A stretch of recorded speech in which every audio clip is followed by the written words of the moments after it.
So to begin here, he says that the siwak, it is a sunnah in all cases, unrestricted, except for the fasting person after midday, the zenith, fayukrah, it becomes disliked.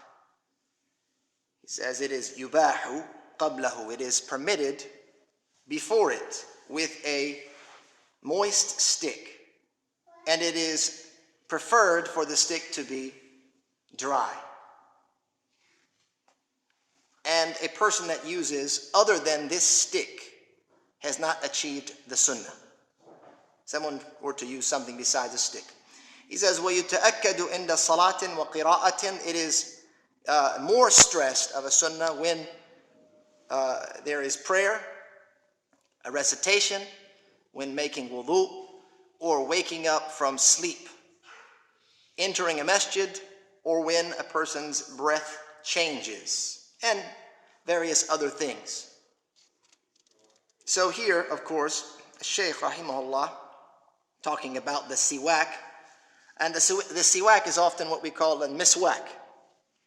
And this is the stick that is kind of the ancient toothbrush, if you will. And this was the sunnah of the Prophet sallallahu alaihi wasallam, and it is considered a sunnah in all times. He says here, except for the fasting person after zawal. Zawal is when dhuhr begins. It becomes makruh in the madhab. He mentions here that there's some variation in the madhab. He says, قال في الإقناع, which is one of the reference books or resource books for this madhab, Al-Alama Musa ibn Ahmad al-Hajjawi, one of the great imams. And in the explanation of that book, كشاف القناعة عن متن الإقناع للبهوتي. He was another one of the great scholars, al-Buhuti, who explained this work of the great scholar al-Hajjawi. They mentioned in their work that it is sunnah regardless of the time.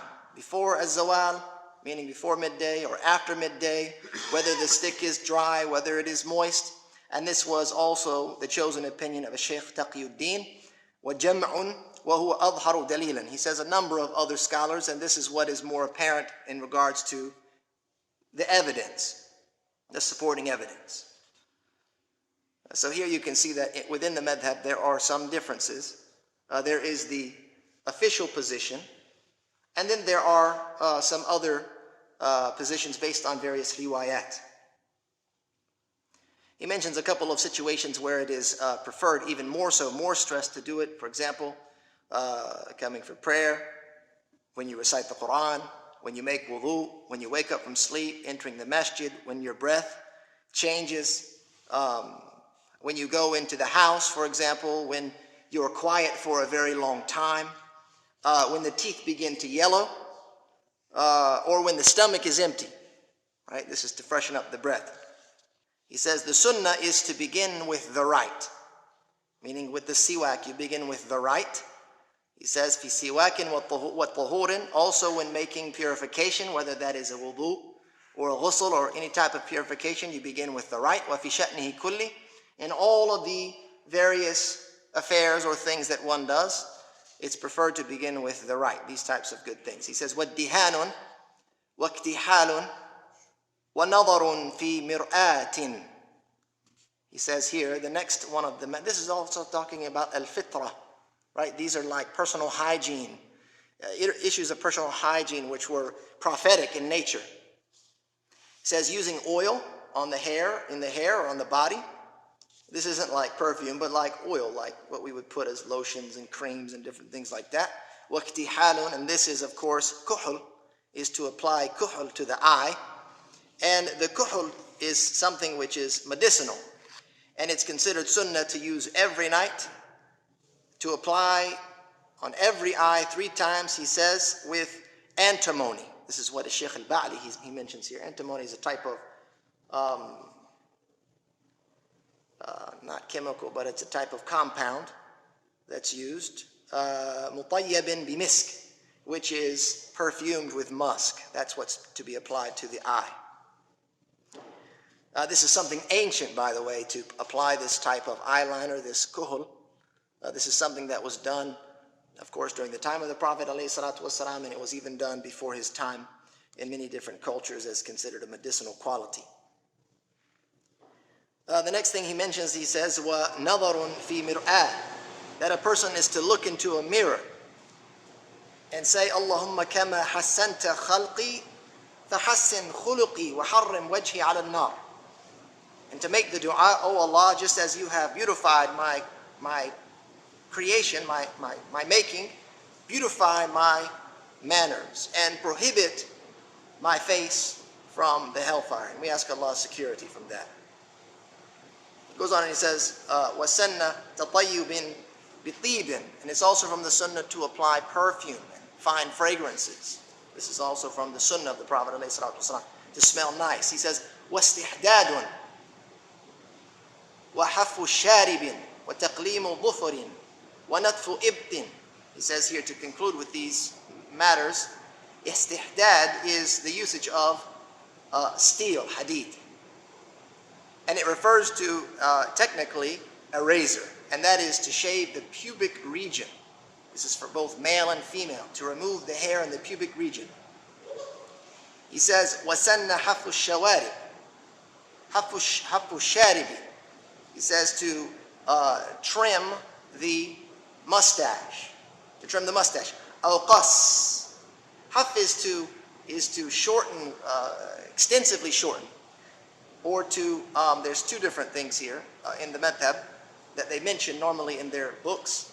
Either there is to trim the hair of the mustache, that which goes around the lip, so that the hair does not fall into the lip, to trim that above the lip line. This is one thing. And the other thing is hafu, which is to extensively shorten it. Not to shave it, but to shorten it. Very extensive. And this is considered awla nassan. This is what has been preferred in the text. So the haf is considered an extensive type of shortening. After that he says, taqlimu dhufurin, which is to trim the fingernails. Wa natfu ibtin, which is to pluck the armpit hair. He says, فَإِنْ شَقَّ حَلَقَ. If it becomes difficult to pluck, then it can be shaved, or it can be removed by some type of other process. They have some creams and different things that can be used to remove the hair from under the arm, but that is certainly a sunnah, as mentioned by the Prophet ﷺ. In the explanation, the Imam, he says, it is disliked. He says, قَزَى وَهُوَ حَلْقُ بَعْضَ الرَّأْسِ وَتَرْكُ بَعْضِ, which is to shave part of the head and leave a part of it. To shave a part of the head and leave a part of it, which would be like a mohawk or a very deep fade of some sort. This is considered makruh. It's disliked, something that should be avoided. He also mentions here that it's disliked, makruh, to pierce the ears of a baby boy, but not a girl, a baby girl, like a young girl. He says, based on the textual support for the baby or the girl's need to beautify herself. And so this is something that's considered cultural. To put earrings, to put different jewelries. This is something that they did not find to be disliked, but something that could support them in beautifying themselves. The last line that we talk about this evening is, he says, وَيَجِبُ خِتَانُ ذَكَرٍ وَأُنْثَى عِنْدَ بَلُوغٍ. He says, وَزَمَنُ صِغَرٍ أَفْضَلٍ. That it's an obligation to circumcise both male and female when they reach the age of bulugh, which is the age of puberty. And the young age, he says, when they are young kids, young children, is preferable. So, of course, circumcision is indeed a part of the prophetic tradition, including our beloved Prophet sallallahu alaihi wasallam. We know that Ibrahim alayhi salatu wasalam was commanded to circumcise himself, and he was at the age of 80. And he did it on his own. And so this was a prophetic tradition that carried on, and our beloved Prophet sallallahu alaihi wasallam mentioned it as well for both man and for women. And so the madhab, the official position, is that the circumcision is an obligation for both men and women. We have to understand the difference between circumcision and mutilation. Sometimes that's mixed up a lot, especially in the media and when people are trying to run after the Muslims for being barbaric. No, mutilation is impermissible in Islam. Genital mutilation is impermissible. And the Prophet ﷺ specifically advised the women that were performing this how to do it. To take some but not everything, to leave some behind, not to be severe in cutting. And he also mentions that, believe it or not, these are the issues that they were dealing with, that it's also to be performed for a khuntha, which is someone that has both, is considered a mixture of both genitalia, have both genitalia, if it is visible and something that is there, and is, I guess, viable to be circumcised, then both of them have to be circumcised. And he mentions, of course, why it's preferred to do it when they are younger, because this is a time which it will perhaps heal quicker, as well as there are other benefits of that, doing it while they're young. They won't remember it. Right? They won't remember it. So just a note, most of us are very familiar with male circumcision. Our sons is very common practice even here in the West. In the Western world, a very common practice, and there are a lot of benefits to that. Cleanliness, hygiene, those types of things.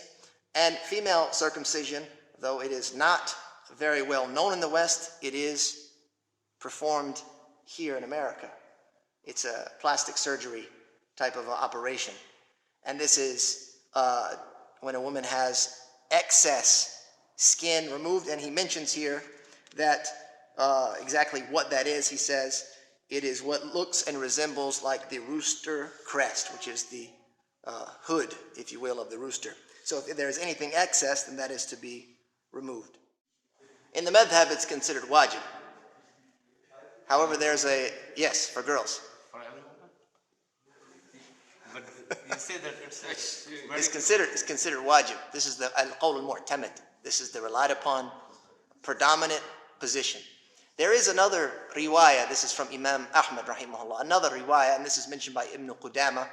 He mentioned that, and this is what many of the scholars today, they issue as their verdict, is that it's an obligation for boys, and it's mustahab for girls, mustahab. And they don't raise it to the level of being an obligation, which is what was mentioned by Ibn Qudama. However, as I said, this is the predominant position of the madhab, and it is the relied upon position.